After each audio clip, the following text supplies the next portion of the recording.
A mensagem final de Carl Jung sobre os empatas não é um consolo, é um terremoto. Aquilo que você sempre acreditou ser a sua maior virtude, a sua sensibilidade, a sua compaixão, talvez não seja um dom espiritual. Jung descobriu que, muitas vezes, a empatia extrema não nasce de luz, mas de dor. Não é o chamado da alma, mas a cicatriz de uma infância em que você nunca pôde existir plenamente. Pense nisso, o empata não é o escolhido para curar o mundo. Ele é, na verdade, a criança que precisou renunciar ao seu próprio egoísmo saudável para sobreviver. A criança que aprendeu a se apagar, a sentir o humor dos outros antes mesmo de compreender os próprios sentimentos. Isso não é virtude, é sobrevivência. Mas Jung foi além. Ele viu que essa sensibilidade não é um eu, nem um fardo sem saída. É apenas metade do caminho daquilo que ele chamou de individuação, a jornada psicológica para se tornar inteiro. E se você ficar comigo até o fim dessa jornada, vai entender porque sua empatia sempre pareceu tanto um presente quanto uma maldição, e descobrirá o segredo que Jung chamava de egoísmo sagrado. Você já se perguntou por que sente tanto? Por que percebe as tensões no ar antes mesmo que alguém diga uma única palavra? Porque, às vezes, parece carregar o peso invisível de todos ao seu redor. Carl Jung acreditava que isso não é acaso, nem dom místico. É uma programação oculta, inscrita no seu sistema nervoso desde a infância. Imagine uma criança crescendo em um ambiente instável. Ela descobre, cedo demais, que a própria sobrevivência depende da sua capacidade de decifrar os humores de quem a cerca. Antes de aprender a ler palavras, aprende a ler expressões faciais. Antes de entender matemática, já entende o tom de voz de um pai irritado, o silêncio frio de uma mãe distante. Essa criança se torna um barômetro emocional ambulante. Ela sabe quando uma tempestade vai cair dentro de casa muito antes da primeira gota.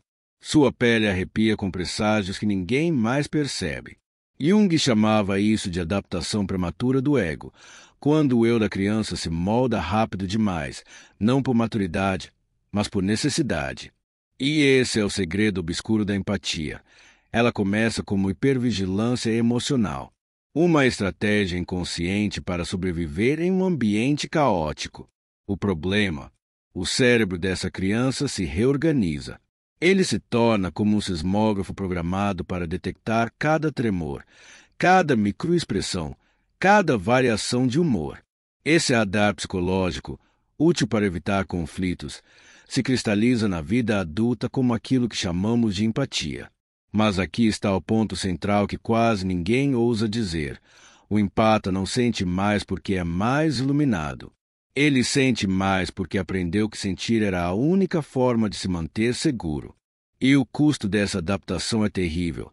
As próprias necessidades da criança foram anuladas.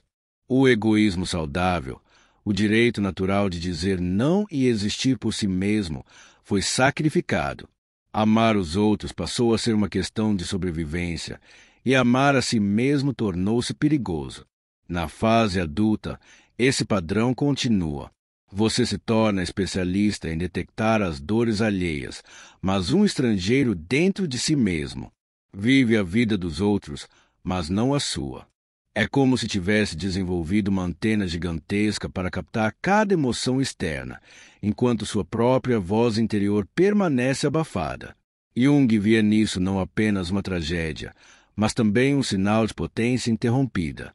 Ele acreditava que essas pessoas estavam no meio do processo de individuação, um processo que exige reconhecer a raiz traumática da empatia e transformá-la em escolha consciente. Por isso, a sua sensibilidade não é uma falha. Ela é uma habilidade incrível, mas que nasceu do medo. E a pergunta é: você continuará vivendo como prisioneiro dessa programação inconsciente ou ousará transformar sua empatia de compulsão em poder?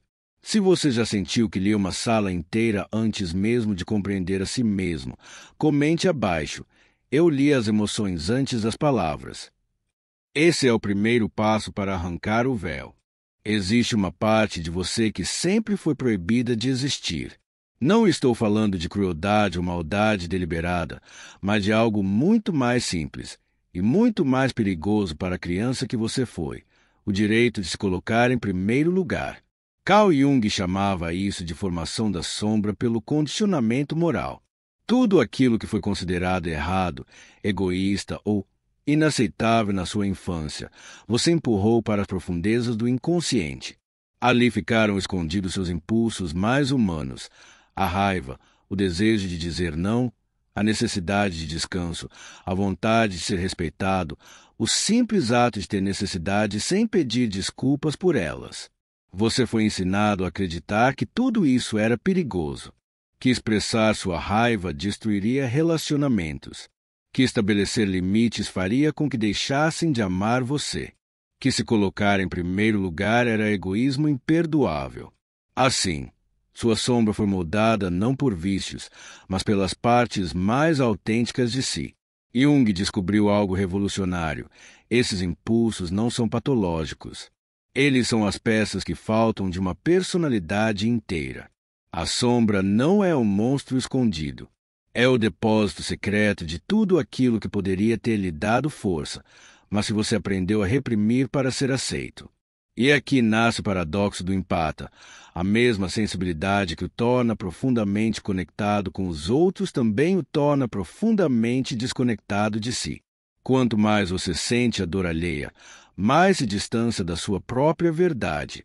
É por isso que tantos empatas carregam uma culpa silenciosa. Sentem-se errados por desejar espaço, descanso ou respeito. Essa culpa não vem do presente, mas a voz antiga de um sistema que um dia puniu qualquer sinal de ego saudável.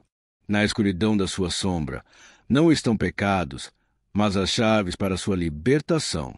E se você deseja continuar desvendando esses segredos ocultos da psique, não deixe que este seja apenas mais um vídeo esquecido. Inscreva-se agora no canal, porque cada nova revelação pode ser a peça que faltava para você se tornar inteiro.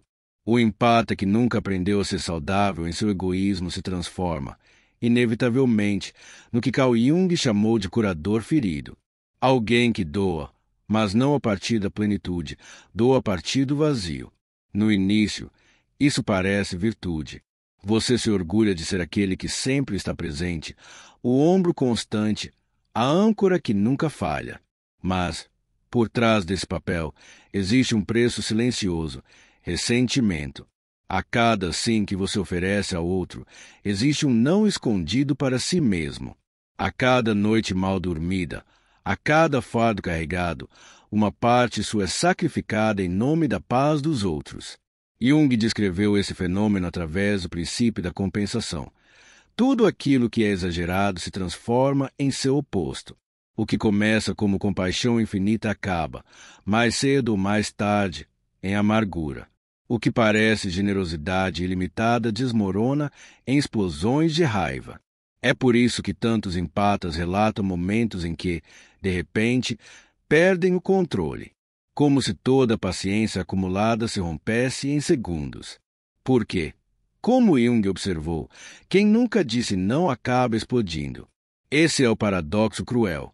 Quanto mais você tenta ser indispensável, mais se perde de si. E, quanto mais ignora suas próprias necessidades, mais o corpo e a psique começam a gritar em silêncio, na forma de exaustão, irritabilidade, doenças psicossomáticas. O curador ferido não é um altruísta iluminado. É alguém que, sem perceber, aprendeu a sangrar para manter os outros de pé. E é nesse ponto que a vida exige uma escolha: continuar sendo mártir do próprio vazio ou aprender a integrar aquilo que sempre lhe disseram que era egoísmo. Há um momento inevitável na jornada do empata em que todo o sistema colapsa. Você acorda um dia e percebe que não consegue mais se importar com a mesma intensidade. O que antes era combustível, ouvir, ajudar, salvar, agora pesa como correntes. Os problemas alheios, que antes davam propósito, agora drenam a alma. Você começa a se perguntar: será que há algo errado comigo? Será que perdi meu coração? Carl Jung chamava esse momento de crise da individuação. Não é falha, Não é fraqueza. É a psique exigindo que você se torne quem realmente é, e não apenas o personagem que aprendeu a desempenhar para sobreviver. Essa crise muitas vezes vem mascarada de exaustão, ansiedade, até depressão. Mas, na visão de Jung, trata-se de uma emergência espiritual. A alma se rebela contra o autoabandono contínuo. O falso eu, aquele moldado pelo serviço compulsivo aos outros, começa a desmoronar. Aqui entra um conceito fundamental, a função transcendente. Jung acreditava que a psique possui a capacidade de unir opostos, neste caso, o cuidador compulsivo e o ser autêntico que deseja espaço, limites e soberania. Não se trata de escolher entre empatia e egoísmo. Trata-se de integrar os dois polos em algo maior, a totalidade. E, como toda transformação, esse processo incomoda o mundo ao redor. Pessoas próximas podem dizer: você mudou. Você não é mais a mesma pessoa. Ficou egoísta. Mas Jung advertia: essa resistência não é prova de erro, e sim prova de crescimento. Aqueles que realmente te amam apoiarão sua individuação. Aqueles que resistem estavam apenas se beneficiando do seu autoabandono. A crise da individuação não é o fim da empatia. É o nascimento de uma nova forma de cuidado, consciente, seletivo, enraizado na sua própria inteireza. Se alguém já te acusou de ter mudado quando você começou a estabelecer limites, comente agora: eu não mudei. Eu apenas parei de me esconder. Esse é o selo de quem atravessa a crise e dá o primeiro passo em direção à liberdade interior. Carl Jung compreendia algo que a maioria das pessoas rejeita. Sem um núcleo sólido de ego, não há compaixão verdadeira. O que chamamos de altruísmo sem limites não é virtude, é prisão. Por isso, Jung falava de algo que podemos chamar de egoísmo sagrado. Não se trata de narcisismo destrutivo, mas do direito psicológico de existir plenamente, de cuidar de si com a mesma intensidade com que você sempre cuidou dos outros. Esse egoísmo sagrado possui 3 pilares fundamentais. 1. Soberania emocional. Você não é responsável pelos sentimentos dos outros. Desde criança, acreditou que precisava manter todos calmos, felizes, estáveis, para se sentir seguro. Mas esse peso nunca foi seu.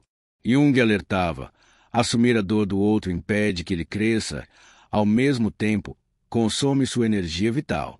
Libertar-se começa ao devolver a cada um o fardo de sua própria emoção.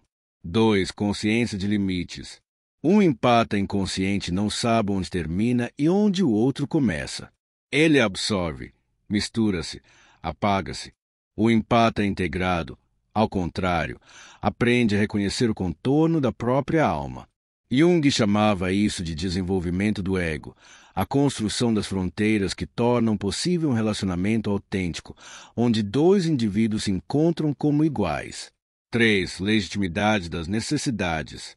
Na infância, você foi ensinado que seus desejos eram perigosos. Agora precisa resgatar a verdade esquecida. Suas necessidades são tão válidas quanto as de qualquer pessoa. Descanso, reconhecimento, reciprocidade, respeito não são luxos, são fundamentos. Jung observava que o indivíduo saudável consegue amar os outros na mesma medida em que ama a si mesmo.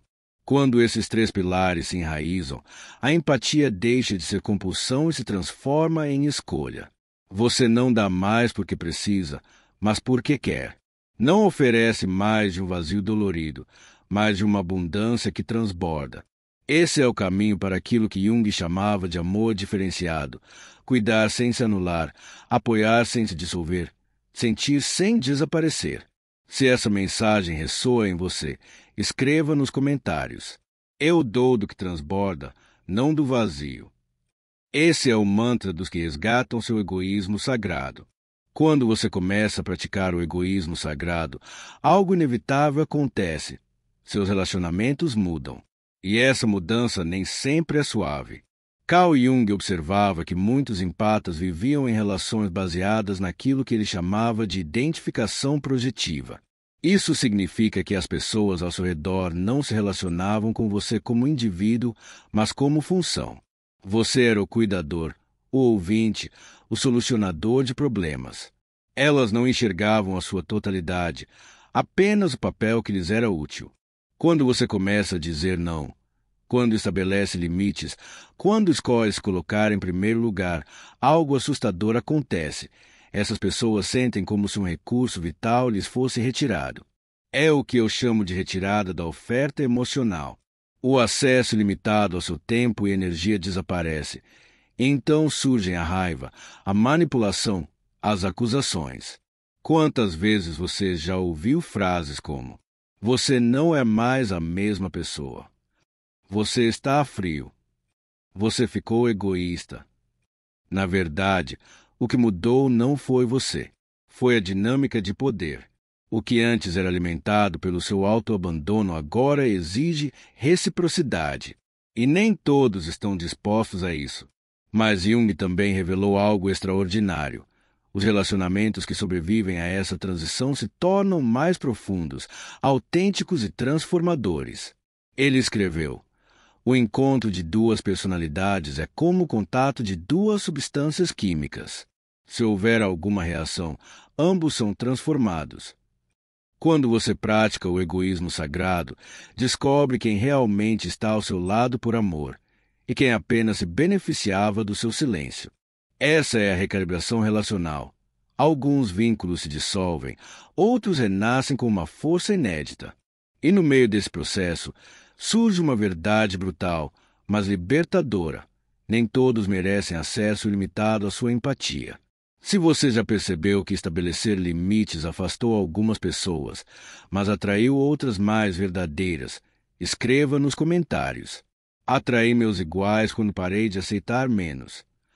Esse é o código secreto da recalibração. Perder o que nunca foi autêntico para ganhar o que sempre foi real. O que acontece quando o empata atravessa a crise, enfrenta sua sombra e resgata o egoísmo sagrado? Surge uma nova identidade, o empata integrado. Ele já não é refém da compulsão de sentir tudo o tempo todo. Ele possui algo que Jung descreveu como consciência empática, a capacidade de decidir quando, como e até quando sentir com os outros. A sensibilidade, que antes era uma prisão, agora se torna uma ferramenta. O empata integrado desenvolve 3 habilidades essenciais. 1. Escolha emocional. Sua empatia deixa de ser automática. Ele pode ligar ou desligar essa antena, escolhendo quando mergulhar na dor do outro e quando preservar sua energia. 2. Desapego compassivo. Ele cuida sem carregar, ama sem se dissolver, oferece apoio sem assumir responsabilidades que não são suas. Jung descrevia isso como a distância amorosa, próximo bastante para ajudar, distante o bastante para manter clareza. 3. Relações recíprocas. O empata integrado não se envolve mais em relações de uso unilateral. Ele atrai pessoas que também sabem dar. Nesse encontro, cria-se aquilo que Jung chamava de individuação mútua. Ambos crescem lado a lado, como iguais. Essa transformação gera uma estabilidade interior que Jung chamou de segurança conquistada. Não é mais necessário o aplauso ou aprovação para se sentir em paz. A fonte da sua força agora é interna. Como escreveu Jung, quem olha para fora, sonha. Quem olha para dentro, desperta. O empata integrado finalmente desperta, não para o mundo dos outros, mas para a sua própria totalidade. A revelação mais perturbadora de Carl Jung sobre os empatas é também a mais libertadora. A sua empatia nunca foi, em sua raiz, sobre os outros. Ela sempre foi sobre você, sobre o esforço desesperado de se manter seguro em um mundo imprevisível. Na infância, você aprendeu que, se conseguisse manter todos calmos, se antecipasse seus desejos, se anulasse para não provocar, talvez conseguisse evitar o caos. Essa programação inconsciente transformou-se naquilo que os adultos chamaram de seu dom. Mas a verdade é que sua empatia nasceu do medo. E aqui está o momento decisivo. Quando você enxerga essa verdade, 2 portas se abrem. A primeira é a prisão. Continuar preso ao mesmo padrão, repetindo a compulsão de sentir por todos para não sentir o próprio vazio. A segunda é a liberdade, reconhecer que aquilo que um dia foi sobrevivência pode agora se transformar em escolha consciente. Jung acreditava que esse instante era o verdadeiro ponto de virada da individuação, quando você se torna o autor da sua própria história psicológica. A empatia deixa de ser compulsão e se torna ferramenta. Você não sente porque precisa, você sente porque escolhe. Mas esse despertar não vem sem dor. Ele traz o que Jung chamou de culpa existencial. É a sensação de estar traindo a si mesmo e aos outros. A voz interna sussurra: mas eu sempre fui o ajudante. As pessoas dependem de mim. E se ninguém mais me amar quando eu parar de ser útil? Essa culpa é, na verdade, a resistência final do falso eu, a identidade construída em torno do serviço compulsivo. E, como toda morte simbólica, ela exige luto. Jung falava em luto da identidade, o processo doloroso de despedir-se da versão de si mesmo que nunca foi real, mas que parecia tão familiar. E aqui surge o paradoxo da liberdade. Quando a ajuda deixa de ser compulsiva e se torna voluntária, ela não perde valor. Pelo contrário, torna-se mais poderosa, mais autêntica, porque é dada de um lugar de abundância, não de necessidade. A realização final é essa. Você nunca foi feito para ser o guardião emocional do mundo. Você foi feito para ser um indivíduo consciente, capaz de escolher quando e como oferecer seus dons. Na liberdade, sua empatia deixa de ser ferida e finalmente se torna superpoder. O empata que desperta para sua liberdade descobre algo ainda mais profundo, a necessidade daquilo que Jung chamou de soberania psicológica. Significa reconhecer que você é a autoridade máxima sobre sua própria experiência interior. Ninguém mais pode ditar o que você deve sentir, quanto deve dar ou quem deve ser. Mas alcançar essa soberania exige dois movimentos dolorosos. O primeiro é o que os psicólogos chamam de reparenting, tornar-se o próprio pai ou mãe que você nunca teve. Isso não significa romantizar a infância perdida, mas oferecer a si mesmo aquilo que lhe foi negado: aceitação incondicional, gentileza, cuidado. É aprender a falar consigo mesmo com a mesma compaixão que sempre reservou para os outros. É dar-se descanso sem culpa, validar seu desejo sem vergonha, celebrar suas vitórias sem esperar aplausos externos. O segundo movimento é encarar o luto da vida não vivida. Reconhecer que você sacrificou sonhos, paixões, escolhas e até relacionamentos autênticos para manter os outros confortáveis. Esse luto é devastador, porque obriga a encarar a soma de tudo que poderia ter sido. Mas Jung via esse processo como essencial. Somente ao honrar o que foi perdido, a psique abre espaço para o que ainda pode nascer. E o resultado dessa travessia é surpreendente. Quando você aprende a nutrir a si mesmo, sua compaixão não diminui, ela se multiplica. Não é mais uma compaixão que sangra até secar, mas uma compaixão que transborda de plenitude. Jung chamava esse estado de amor liberado, ajuda que não cria dependência, presença que não exige reciprocidade, afeto que não prende, apenas flui. Esse é o verdadeiro poder da soberania psicológica, não depender mais do caos externo para definir sua paz interna. Você se torna fonte, você se torna raiz, você se torna inteiro. E só quem se nutre pode nutrir os outros de forma verdadeira.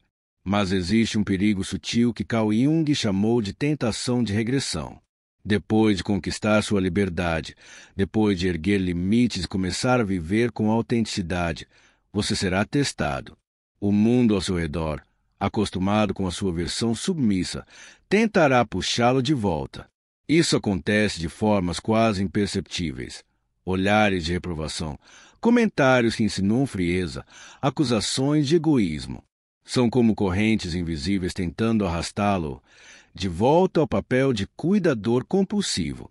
Jung entendia isso como resistência coletiva ao crescimento individual. O grupo, a família, os amigos, todos foram moldados pelo antigo você. Quando você se transforma, eles se sentem ameaçados. E a pressão é imensa.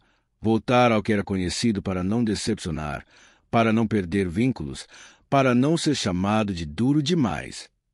Mas aqui está a verdade. Crescimento real exige suportar o desconforto de ser mal interpretado. Você não precisa regredir para tranquilizar os outros. Se o fizer, estará atraindo não apenas a si mesmo, mas também o propósito da sua individuação. Como escreveu Jung, o privilégio de uma vida é se tornar quem você realmente é. Não permita que a tentação de regressão apague essa conquista. Se você já sentiu essa pressão para voltar ao antigo papel, declare nos comentários. Eu escolho quando me importar, e isso me torna mais forte. Esse é o voto silencioso dos que permanecem firmes em sua transformação. A verdade final de Jung sobre os empatas é clara. Você nunca foi muito sensível para este mundo. Você apenas estava incompleto. Sua jornada não é sobre se tornar menos empático, mas sobre se tornar conscientemente empático. Não mais alguém que doa até se apagar, mas alguém que escolhe quando, como e quanto dar. E, justamente por isso, oferece um cuidado mais puro, mais autêntico, mais transformador. A criança que nunca pôde ser egoísta agora amadurece para o adulto que reconhece seu direito de existir plenamente. Esse é o verdadeiro egoísmo sagrado, amar a si mesmo com a mesma intensidade com que sempre amou os outros. Se essa mensagem ressoou em você, deixe nos comentários. Eu sou suficiente para mim mesmo. Essa declaração é um selo, um pacto consigo mesmo e com sua individuação. E, se este vídeo trouxe clareza para a sua jornada, deixe também o seu like.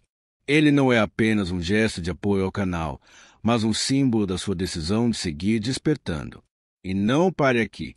Continue mergulhando nos outros vídeos do canal, porque cada um deles é uma chave para iluminar partes da sua própria sombra. Nos vemos nas sombras da próxima verdade oculta.